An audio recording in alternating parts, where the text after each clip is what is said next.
जिसका कलर कहीं एथनिक, कहीं सेक्टेरियन, जहां एक सेक्ट को मारा जा रहा है, कहीं रिलीजियस जहां औरतों बच्चों को मार रहे हैं, और कहीं लिंग्विस्टिक है। वसीम, ये बात हल क्या है? ये बात, इससे फर्क नहीं पड़ता कोई हमें माने या ना माने। ये बातें जो 4-5 साल पहले हम कह रहे थे आज दुनिया के सामने आ रही हैं। पाकिस्तान में जिस मर्जी डायमेंशन का वायलेंस है उसका जिम्मेदार उसका असलहा अफगानिस्तान से आ रहा है। उसका असलहा हमें रोकना, तो हम सर पिकनिक मनाने गए, हम क्यों नहीं रोक रहे? This is precisely what we are saying. तो रोकने की जिम्मेदारी किसकी है? आप नेटो की किसकी जिम्मेदारी? असला रुक जाएगा। आप नेटो की सप्लाईज रोके, सारा असला रुक जाएगा। This is precisely what is happening. NATO की सप्लाईज 500 दिनों में, गुज़श्ता जो है वो दिनों में नेटो सप्लाईज जो है वो रुकी हुई थी ना, तो असला तो फिर भी आ गया था। और हर पहले का पड़ा होगा ना, अभी नेटो सप्लाई कल की रुकी है। मेरा ख्याल अगले 10 साल अगर हम जो है वो कुछ ना करें, दुनिया से लाताल्लुक हो जाए, तो शायद ये वायलेंस रुक जाए। बगैर जाहिद अहमद साहब की जो थ्योरी है उसमें सर पॉइंट सिर्फ ये कि हम ये रोना रो के अपनी जिम्मेदारियों से तो ओहदा बरा नहीं हो सकता ना कि जी वो अमेरिका साजिश करता है, अफगानिस्तान से दहशतगर्द आते हैं, हम क्या करें? देखिए, और वो भी जिसकी कोई एविडेंस नहीं है, एक एविडेंस कभी नहीं आई। ये बता दें इसको, कंक्लूड कर दें। आप मुसलसल अस्तगफिरुल्लाह पढ़े हैं, वो अच्छी बात है, लेकिन आप ये बता दें इस मल्टी डायमेंशनल टेररिज्म का जिम्मेदार जो कोई भी है, देखिए वो तो दुश्मन है, वो साजिश करेगा, हमें क्या करना है? पाकिस्तान की अपनी अदालतें भी डिलीवर नहीं कर रही। अच्छा, पाकिस्तान की अपनी पार्लियामेंट भी डिलीवर नहीं कर रही। Establishment, गवर्नेंस और एडमिनिस्ट्रेशन का फेलियर है।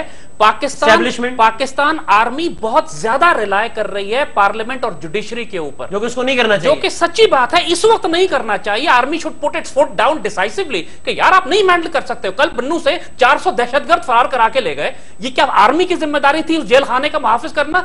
2.5 घंटे लड़ाई होती रही, ना दहशतगर्द मारा गया, ना कोई जेलर मारा गया, ना कोई कैदी मारा गया। साफ पता लग रहा है कि पुलिस जेल में उन्होंने दस्तारबंदी की, मुझे लग रहा था कोई इंडियन फिल्म चल रही है कि 200 बंदा आया, अब गाड़ियों में आया, जेल में दस्तारबंदी की, आपकी जुलूस की शक्ल में ले गए।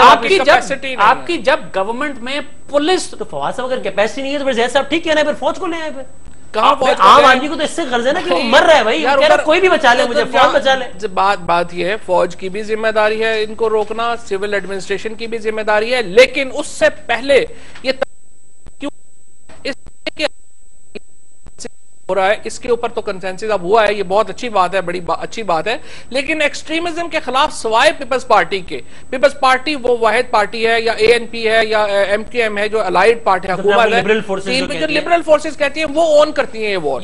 सबसे बात है नहीं सर, वो तो अगेन मैं बार बार कह रहा हूं, वो तो उसपे तो हमने बहुत प्रोग्राम्स किए, वो तो अलग ही चैप्टर है, वो तो गैंग वॉर्स है ना, वो तो पूरी दुनिया में इंटरनेशनल सिनेरियो में जो मामला है उसको डिस्कस। अभी तो गैंग वॉर्स है, कराची में जो हो रहा है, लियारी में जो हो रहा है, उसका ताल्लुक भी इंटरनेशनल उससे कुछ है? इसमें नहीं है ना, इस ताल्लुक है यार, फॉर गॉड सेक। तुम लोग इतने नाइव कैसे? वो लियारी में वो एक फलां डकैत ग्रुप फलां उससे लड़ा, उसका इंटरनेशनल पर्सपेक्टिव क्या है? पीएलए का क्या इंटरनेशनल पर्सपेक्टिव? वो तो है ना, असल में कह रहे हैं अमेरिका आओ हमारी मदद। असल में वो जो लियारी वाले हैं ना, वो कंट्रोल काबुल से हो रहे हैं ज़ैद अहमद साहब के मुताबिक। ये बता रहे हैं साहब, मतलब अब हर चीज का सर इंटरनेशनल कॉन्टेक्स्ट, हर चीज का एक मजाक जरूर बना लीजिए। और उनका जो कंट्रोल है वो नेटो फोर्सेस के पास। यही मैं अर्ज कर रहा हूं कि लियारी वालों का, हाँ जी, देखिए अजीब सी बात, यही चोरी बात, ये अलमिया रोने का मकाम है। 4th जनरेशन वॉर मुल्क में खौफनाक लड़ी है। इनको यही नहीं पता कि 4th जनरेशन, हमें तो हालत अमन का पता ही नहीं रह गया। इनको 4th जनरेशन वॉर की डायमेंशन से नहीं पता, बचपन से बड़े हुए हैं, हालत जंग ही चल रही है यहाँ पे। फवाद हर चीज, और उसकी वजह यह है कि आप जो है वो मदरसा रिफॉर्म करने में सीरियस नहीं है, आप यहाँ पर रिलीजियस रिफॉर्म्स करने में सीरियस नहीं है। आपका जो होना चाहिए दाई खुतबात सुने यहाँ पर तालिबान के हक में, और जो आप बातें सुने, इसका क्या कैसे इसको एक नॉन सीरियस आर्ग्यूमेंट समझते हैं। लेकिन सर चले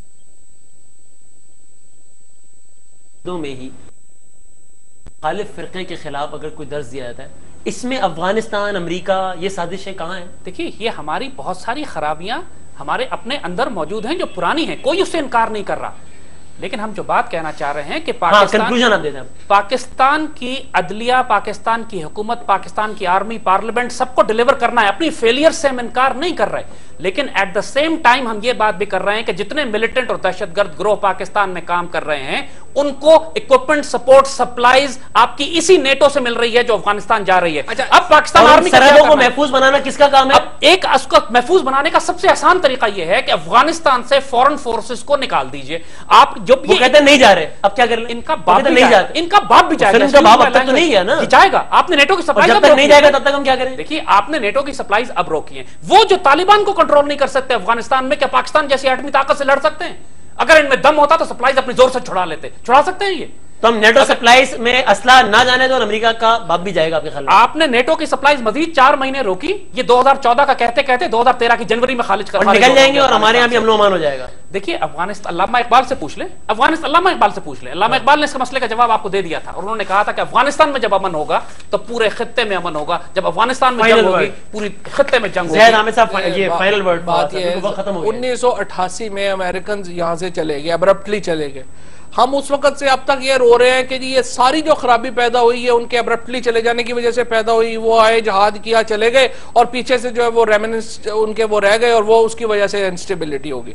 अब बिल्कुल अमेरिका को यहाँ से जाना चाहिए, इसके ऊपर तो कोई दो राय नहीं है। जाहिर है अमेरिका को यहाँ से जाना चाहिए और जब वो जाएगा हमारे